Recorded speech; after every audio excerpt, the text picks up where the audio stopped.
Welcome to the Uncomfortableisok podcast. Today, I'm joined by performance trainer Dave Wood. Dave is an awesome guy. He works with top-level athletes to dial in their health and performance. So I'm really excited to have a chat with you today, Dave. Welcome to the show, mate. Thanks, mate. I'm sitting in my favorite place. For those people who are just listening rather than watching on YouTube, Dave is sitting in his camper van, actually, because it's a little bit less echoey than his gym. Yeah, I'm in the Toyota Hiace camper van. Oh, and I am just going crazy. You still hear? Yeah, you still hear me okay, Dave? But you're flicking green and Yeah. All right. So sorry for the people who are watching this. If you have epilepsy, please just turn away from the screen now. Here we go. We're back again. Dave, mate, I always like to start off with people just with a little bit of background. Where are you from, man? Where did you grow up? Yeah, I grew up at Piha Beach, Auckland. When people ask me where I'm from, I never say Auckland, I always say Piha Beach. West coast of the North Island in New Zealand. Yeah, and I grew up out there and got into surfing at a young age.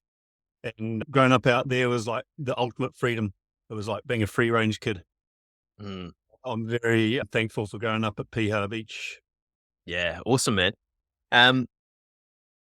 What do you remember from your childhood that has kind of kicked you down the road that you're on today? From my childhood, I just remember like growing up at Piha with a close group of mates, and we were always pushing each other and always challenging each other. And that was always around the surf. So we would surf like 2-3 times a day. And out there on the West Coast, it can get pretty wild and the surf's pretty big and heavy. And so it's a great place to challenge yourself, and was like a real proving ground growing out. And that's where I sort of learned a lot in terms of the practical experience of being able to deal with stress and pressure.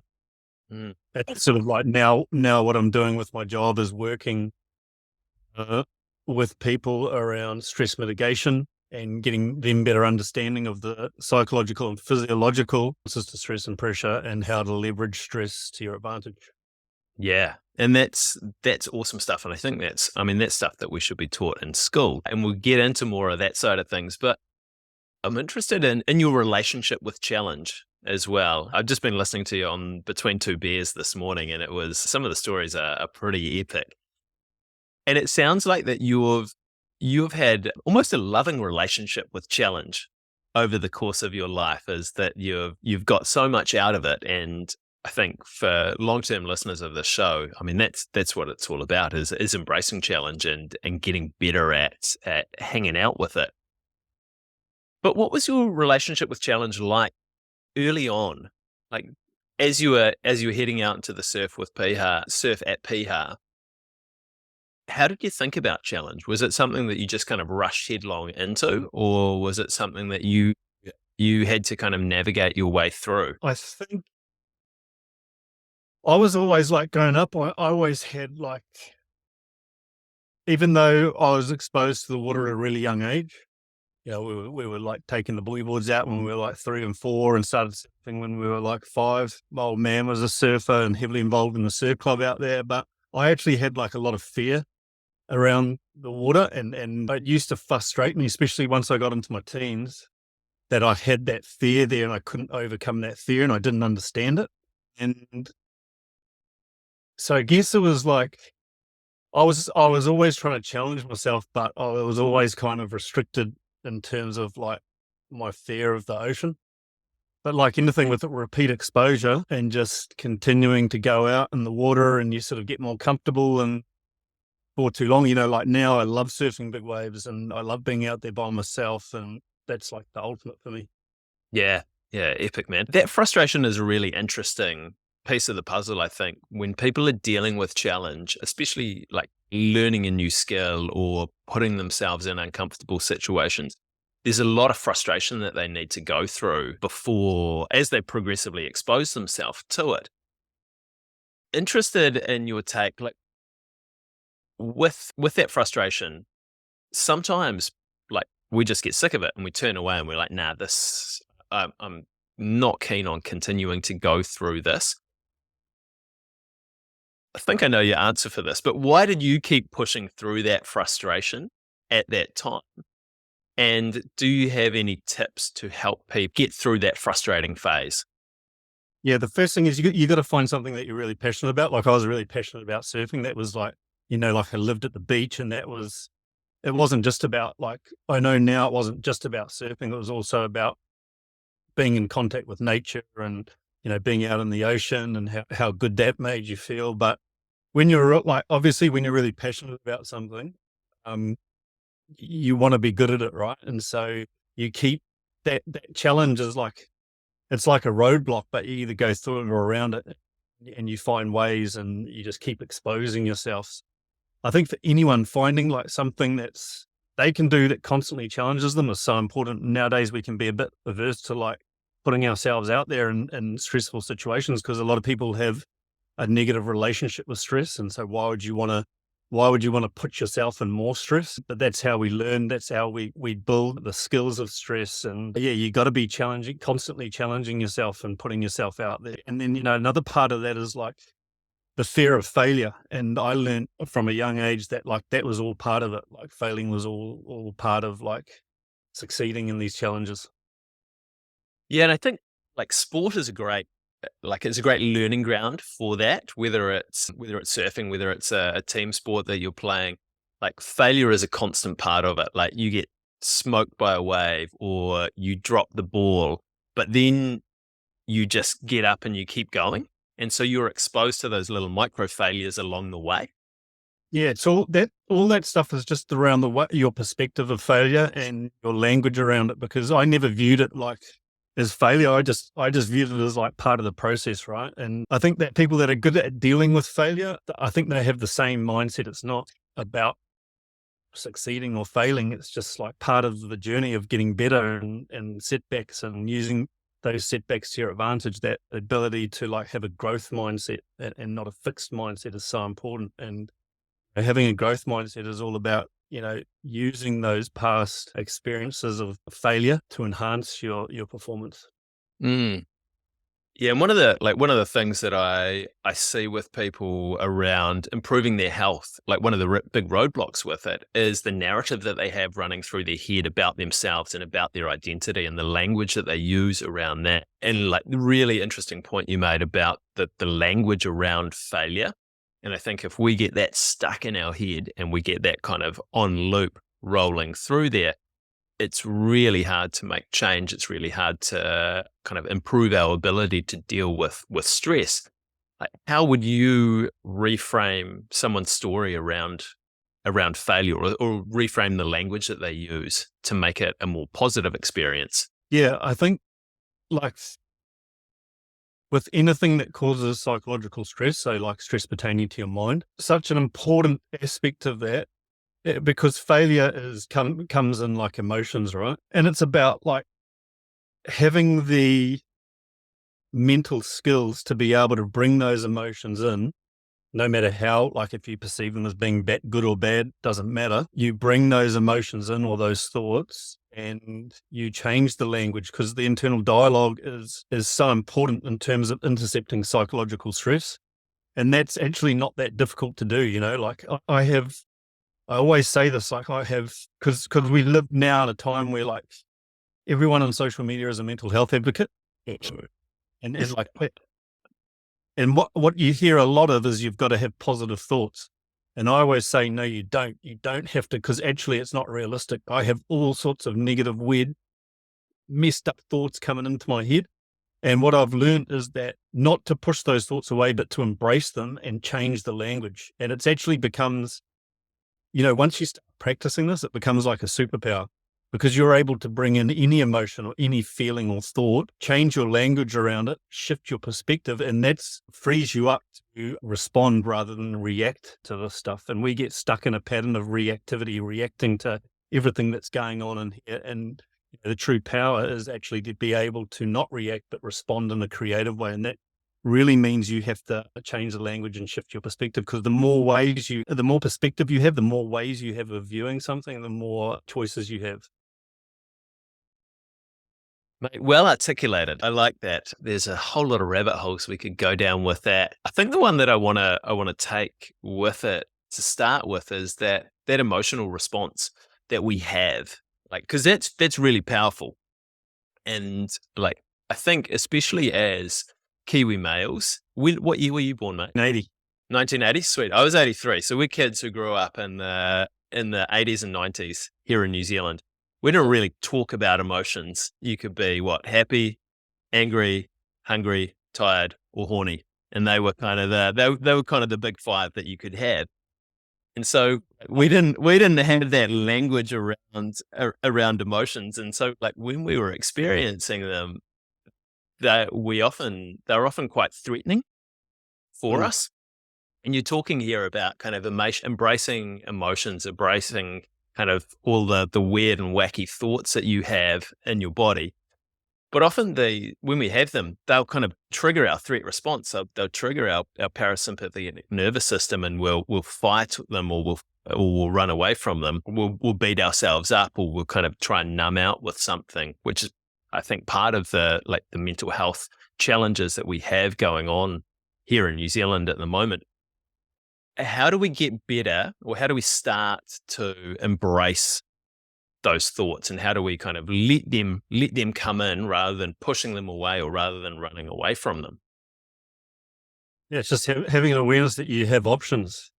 You don't have to do what you've always done. You can change, and you can strengthen your ability to be able to deal with like the mental side of your health.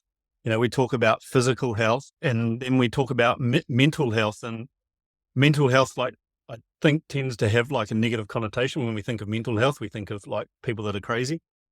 And it's just not the case. We've got to invest in both our physical and our mental health, because if one is off, it'll affect the other. That's that whole mind-body connection. And I think I've lost track of your what was your question again? Oh, that's a great question. How do we start to embrace those perhaps negative thoughts, or those uncomfortable emotions that we're having? Just realize that they're normal. Like, you take something like self-doubt. Every high-performing athlete has self-doubt. And they achieve like the highest of the highs in their sport, like world champions, Olympic champions, and they have self-doubt. Everyone has self-doubt. It's not and you're never going to get rid of that emotion. It's like, that's just normal human behavior. It's about how, like, having the ability to work with the agitation that these emotions might present physically or mentally, and understanding. Once you understand that it's normal, and then you start equipping yourself with the skills to be able to bring these emotions in and use them to your advantage, then the emotions don't really matter. It doesn't matter if you're having negative thoughts, or you're having emotions that are overwhelming, because you have the ability to be able to bring that in and use it to enhance your physical or mental performance. And it's not that hard. Again, it's not that difficult. Just with awareness alone, awareness that these things are normal and everybody has them, and not to push them away. When you push things away, they don't go away, right? They're still there, and they end up agitating us. Because that's still there. They don't go away, and that ends up causing mental agitation. Yeah. And it just gets, yeah, I don't know if that answered your question, but yeah, it did, mate. It did. And I think like they just get bigger and bigger over time, the more that you push them away, and they become more and more problematic for you until something happens. Yeah. Like an example, for people listening, is like, I have all the awareness around the stuff, and I have the skills, but I still, I keep talking about this time where I got up and talked in front of 400 people, and about 5 minutes before getting up, I just got stuck in my head, and these thoughts started coming in. I'm not ready. My presentation isn't right. And I really started going down this road of building up stress and pressure. And you can feel it physically. Obviously, your chest sort of tightens up a bit. You get clammy hands. Your mind starts racing. All these physiological changes that start happening with uncontrolled stress and pressure. And I just have this, I have this 5-step method that I use, where I just take a step back, I embrace the stress, whatever it might be. I change the language. I shift my perspective. I take a couple of breathing cycles. I do a body scan, find any tension and let it go. And just with those things, just with those simple things, I'm able to bring myself back and start going down another road. So that's all around like leveraging stress and pressure to your advantage. And, I know that if I go and do that again, those same thoughts and feelings will be there. It's just what you do with them. It's how you articulate them. But the most important thing is to embrace it and bring that stress in, change the language, shift your perspective, and respond creatively. Mm. Yeah, and I think having conversations like this as well, like you work with a lot of high level athletes and people operating at like kind of the peak of their game as well. And hearing you say that these guys all have self doubt as well is really, really valuable, because I think like when we're going through it, we're thinking, oh, am I the only person that is experiencing this? Like everyone else is kind of doing all of this awesome stuff. They mustn't have all of these, like this internal turmoil that's going on in me at the moment. And it's like, I mean, coming on this call today, I was like, oh, what if I fuck up this conversation? What if Dave thinks I'm a dick? I kind of want to impress him. He seems like a cool dude. And you have that stuff, and that pressure comes on, and you start to kind of, your shoulders start to rise, you start to breathe a little bit faster, and you're sort of thinking, oh, and it can turn into a little bit of a spiral if you don't have that tool set to step your way out of it. I'm interested, mate, like your 5-step process that you talked through before. If you, hopefully, I'm sure that you did use it for your speaking engagement, but like, what did that look like for you at the time? Like, what did you do specifically to get yourself ready to jump on that stage? Yeah, so there's two things you need to be able to do in terms of leveraging stress and pressure. One is what we call top-down control of stress. And so that's pertaining to your mind, being able to intercept psychological stress. And the other is bottom-up control of stress. So that's being able to take control of some of the physiological responses to stress. So we have top-down control and bottom-up control. And with this 5-step method, what we're really doing is we're intercepting stress here in your mind and in your body. So if we go through this in real time, the first part of this 5-step method is embracing stress and pressure. A lot of the time you only have two options. One is to embrace it and one is to not embrace it. And I think like 9 times out of 10, embracing it is the better thing to do, because again, it's not going to go away. It's still going to be there. And the second step is changing the language. And as we've talked about, changing the language intercepts stress in your mind. So intercepts psychological stress. It's one of the most powerful ways of top-down control of stress is just through your internal dialogue. I'm not ready for this. Well, you change that. I'm ready. I'm going to go up there and I'm going to smash this. You tell yourself the right story. That has a ripple-on effect into every cell in your. And then the third part is shift your perspective, right? You can look at something 100, 1,000 different ways. And often we get stuck in this pattern of looking at things through one lens. Again, the more ways you have looking at something, the more choices you have. The fourth part of this is now tapping into some of these body systems, these intricate body systems we have that are designed to push back against stress and pressure. And one of the key ones is here is your breathing. So when the stress cycle starts, one of the first body systems that becomes upregulated is your breathing. Think of a time when you were, say for example, jump into an ice bath. What's the first thing that starts happening? Start breathing really fast, just gasping for air. Exactly. If someone frightens you, the first thing you do is. So the breathing is one of the first body systems that becomes upregulated when the stress cycle is initiated, and that's because we need to get oxygen to the working muscle. And so, in order to push back against stress, if you take conscious control of your breathing in that moment and slow your breathing rate down, so do the opposite of what would normally happen to your body when the stress response is elicited, which is to increase your breathing rate and depth. You do the exact opposite. You slow down your breathing. You relax into the exhale portion of the breathing cycle, so the out breath. That actually creates calm in your body and your nervous system. And it also tells your brain that everything's all right. It tells your brain that you don't need to be in an upregulated, physiologically stressed state. And then the last part of that 5-step method is to go through and do a body scan, find where you're holding tension in your body and let it go. Because often when there's stress and pressure, we hold tension in our muscular system, especially in our jaw, chest, shoulders. That's part of that freeze response. This 5-step method can be done once you get good at it in about 10 to 15 seconds. And, step 1 merges with step 2 and merges with step 3, and you get really good at it. And, we often look for like convoluted solutions to simple problems. And some of these ways of better leveraging stress and pressure, things that you've been avoiding maybe your entire life, is just because maybe you don't have the skills to be able to use it to your advantage. So try it. What I tell the listeners is just try that 5-step method. Embrace the stress, change your language, shift your perspective, conscious control of your breathing, slow your breathing rate down, do a quick body scan, find where you're holding tension and let it go. That will free up mental headspace so that you're not cognitively overloaded in these moments. Think more clearly.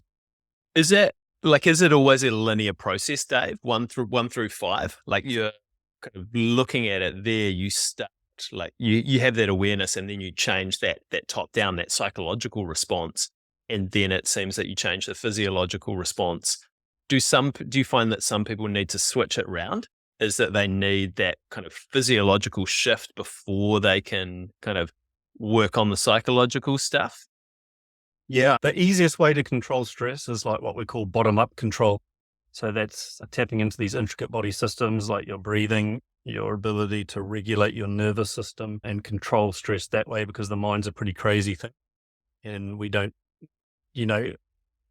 really understand our own minds, I don't think.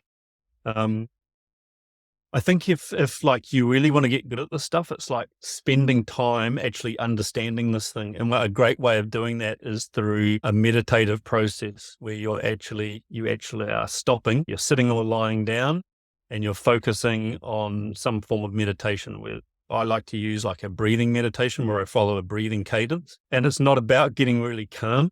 A lot of people think this work, the meditative work, is about getting really calm and relaxed. That's like one of the positive effects if you get good at meditation, but it's really about just listening and understanding your own mind and what's going on up there. And I think, for me personally, like doing that work has taught me how agitated my mind is and how it's constantly ticking over and telling the story and also latching to things.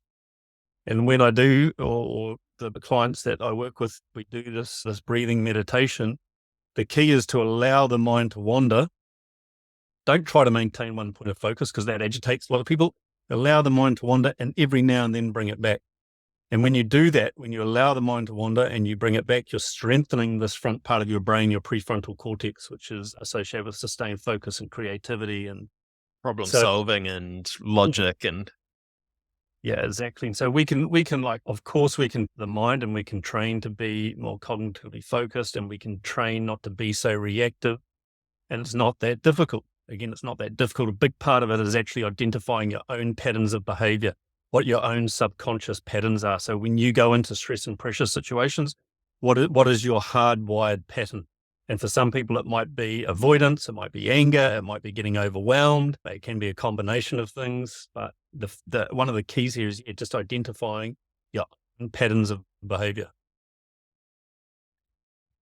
And that takes time. And sometimes that's fucking uncomfortable to look at it as well. And you're like, oh shit, I do respond that way. That's not ideal. And kind of speaking from experience with myself, like going through and starting to identify my patterns of behavior and like actually just trying to observe them, that kicks off a whole lot of emotional responses as well. You're like, oh, I don't like that pattern of behavior. That's kind of not who I want to be. And then you kick off this emotional response. And before I kind of started to get used to letting those emotions in, that was kind of one of the frustration points I'd have, is like I'd get so far and then I'd have this emotional response and I had this frustration come up and then I'd just go away from it.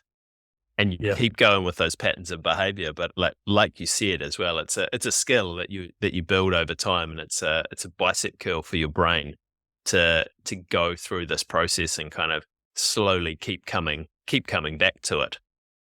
Yeah. One sort of exercise that we have to help people identify their own limiting patterns of behavior and replacing them with new more innovative patterns of behavior that are sort of aligned with their values is what we call mindset themes. And your mindset is the rules and regulations you live by that dictate the way you respond to things. So your mindset is the rules and regulations you live by that dictate the way you respond to things. My mindset is I do not view thoughts as good or bad. So my personal mindset is I do not view thoughts as good or bad, but as situations to respond to, and it's my response to the thought that matters. So that's my mindset. So when I go into situations and these thoughts come in, well, with that mindset, it allows me to better control my response to these thoughts or situations. And so you can create your own mindset themes. It's incredibly powerful because if you think of like a business has all these structures and protocols to make sure the business runs smoothly, right? Do you have a system and protocol for the most important thing that you have, which is your mindset? And most people will say no, they have no system or structure for that. Well, you can create one just with your mindset themes. My mindset is da da da da da da da. Look at some of your patterns of behavior and flip them on their head 360 degrees with your mindset themes. If you're someone that responds to stress and pressure with anger, my mindset is I do not lose control. I remain calm no matter what. Then you go into a situation that would normally elicit an anger response for you, but you have set system and protocol for the way that you respond to that with your mindset theme. It's so powerful. Like that, just that one exercise can change your life significantly. And with all of this stuff, like in the emergency services, we have the saying, like, take a step back. You never rush into a scene. You never run into it. Because a lot of these things we go to I work as an intensive care. I have worked as an intensive care paramedic in Auckland for the last 11 years. And we always have the saying, take a step back. And what it means is don't rush in. And you can use that like in your life, right? Just like with these patterns of reactivity, just tell yourself, take a step back and just use your conscious mind. Don't fall into those subconscious patterns that are self-limiting. You take a step back, use your conscious mind. Awesome, man. I'm going to have to sit down sometime today and kind of work on my mindset themes. For your one, how long did it take you to arrive at that point where you're like, this is my mindset theme? Very quickly. Very quickly? Yeah. Because as soon as you sit down, if you sat down in the quiet room just for 5 minutes and thought about some of your patterns of reactivity, you'd come up with them like that. And then you just take that pattern you want to change and you create a mindset theme around it. It's so simple. It's so easy to do. Anyone can do it. You start maybe with 1 or 2 mindsets and you add a third or a fourth. And now you've got this incredible framework for the way that you are doing things. I see these patterns like, and one of the things that working with like athletes or just people that are trying to enhance their performance and health is actually trying to elicit these patterns of behavior in practical settings and seeing the way that they respond to stress and pressure. Things like the ice bath, will elicit some of these physiological and psychological stress responses that are sort of hardwired in people. But any stress or pressure practical setting, these hardwired reactive patterns will come to play. And so you can see them, and then you sort of just sit down and you debrief it, talk about it. So yeah, mate, that is epic. Yeah, put some time in my diary after this one to get stuck into my ones. Dave, I mean, like we've gone down a huge rabbit hole with getting into this stuff, and it's all been really great stuff. But like, how did you get from Piha to doing what you're doing today? A lot of like, I think like. Because I guess people often ask what it is that I do, and I find it difficult to explain. But I have a lot of interest around working with people to improve their mental game. Because if you look at these athletes, they're at the top level of all of these sports. They're all extremely physically gifted. They're all train hard, but all that training is training for training's sake, unless you've got this thing right. And we talk about like. People talk about numbers like 80% of performance is mental. And I always say it's 50-50. I always say it's 100% mental and 100% physical. And you got to get both right. And if the mental side of performance is not on point, it will really affect the physical side of performance. How I got into this was like, I think growing up, I was competing in sport and that, but I'd always get overwhelmed. and I didn't understand it.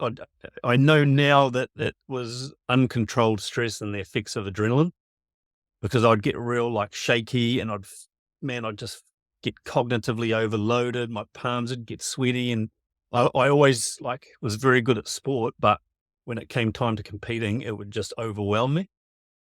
And then, going through life and sort of, I was always like trying to challenge myself, whether it be with like traveling or, surfing. I sort of got better at like leveraging stress and pressure. And I then worked as an intensive care paramedic for 11 years. And a lot of those overwhelming sort of like response to stress and pressure came back in that job, in the early years of doing that job, where I'd go to these jobs and I'd get cognitively overloaded. And I'd start feeling the stress coming. I'd be like, far out. That's what I experienced when I was young. And that's what really put me off my like sporting performance. And now it's putting me off my working performance, my ability to go into these jobs and make clinical decisions under pressure. And that's where I really started exploring the stuff around regulating your own physical and mental stress and pressure and understanding it more. And that's where like I got interested in, working in this space. And so I guess it's like just a combination of, my own practical experiences, both in life and work, and my theoretical knowledge of the human body. When you've been going through that, like for people who are listening and kind of nerding out on this stuff, were there any resources that you found really, really helpful to dive into as you were doing that learning? Yeah. This oh man, there are so many, like I went down so many rabbit holes of the stuff. And I think just, even being on social media and following these people that are in the space of stress mitigation or performance training, you can learn so much. I learn heaps from listening to podcasts. There's so much information out there.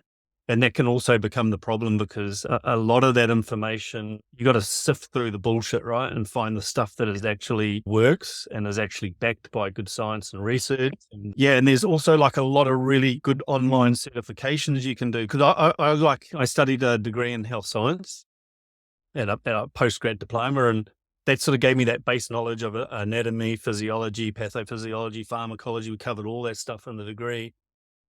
But in terms of like stress mitigation, there was nothing. There was nothing in that degree that pertained to being able to regulate stress and pressure. And this was a degree to set me up to go out on the road to work as a paramedic, where you're exposed to all sorts of stress and pressure. And I always wondered, like, why was that not a big part of the degree, to better understand your own physiological and psychological responses to stress and pressure?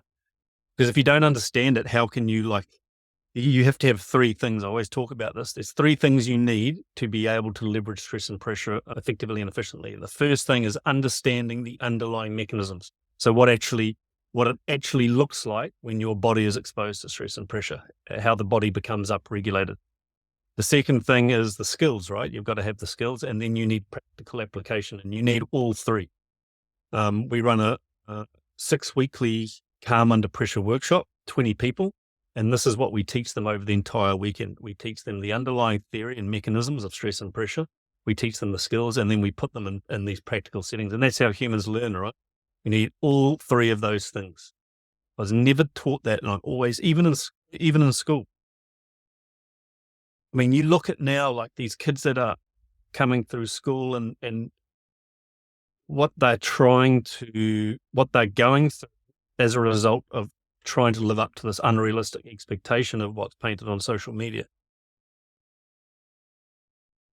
We should be teaching the skills of stress. It should be a subject, right? The skills of stress. It's a subject like maths and English, because of, if we look in New Zealand, the rate of mental health, the rate of suicide, the rate of people that are struggling with lifestyle disease and chronic stress and anxiety and depression. This should be an absolute priority. Yeah. I would love to go into schools and talk about this stuff. If there's any teachers listening, make sure to hit Dave up. Like interested also in your transition point from a intensive care paramedic to integrated training. Like when you like when you made that shift, what did that look like for you, and how did it feel at the time? It just looked like converting my shed on my property into a space where I could see people one-on-one, and started working with, just the guy down the road who had back pain. Or I was very much interested when I first started in muscular imbalance. And then I found that these people that I was working with, and I started working with like a few young surfers and a few athletes, and I started like recognizing that like the foundations of health and performance were missing, and they were adding load to imbalance. And, when I'm talking about the foundations of health and performance, talking about things like nervous system regulation and improving your breathing capacity and your breathing mechanics, and focusing on recovery and sleep. And often these things were like were missing, and people were just loading imbalance. And that's where I really like found my niche in this health and wellness spaces around, getting people to better understand the importance of like creating really solid foundations. And, when we talk about like to better leverage stress and pressure, you'll never get good at that unless you've squared away the foundations of health, which we call like the 4 pillars or the 5 pillars of health, exercising regularly, prioritizing your sleep, having good social connections, nutrition, and stress resilience. Yeah, and I think like what I see with people, and like, I mean, we're probably a chronically sick society, or a chronically not well society, at least, that people kind of look at this performance stuff and they see these small things that these people who are top of their game do, and they're the 1%ers.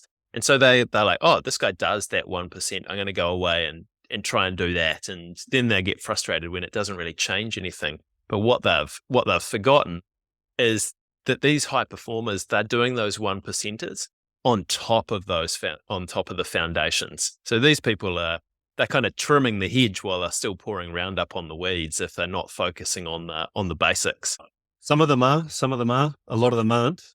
And a lot of them get to the top with not very good foundations, and by just grinding away and pushing hard. But if you don't have those foundations, those solid foundations, you predispose yourself to injury, you predispose yourself to burnout, and then things start going wrong. And when things start going wrong and you're at the top, what's the mindset is, okay, we just need to add more load, or we need to do more training, rather than going back and fixing some of some of the foundations of health and performance. But, like, just for the listeners, if you're like struggling with stress and pressure, or you're struggling with your physical or mental health, just try doing very basics. Try for 1 month, just try exercising every day, try eating healthy food, try interacting more, because a lot of people that have stress and anxiety, they stop socially interacting. They become quite sort of, revert back into their own space in their own bodies. Try making sure that you drink lots of fluid throughout the day.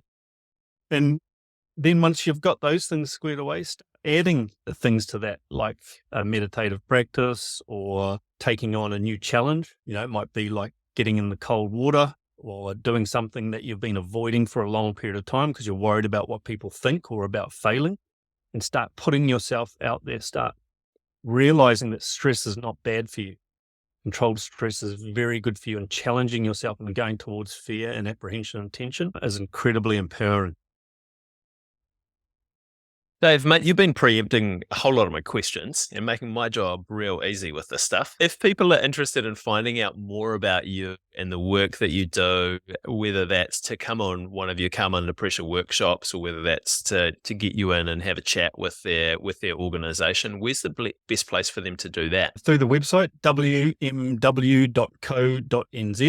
I'm pretty easy to get hold of.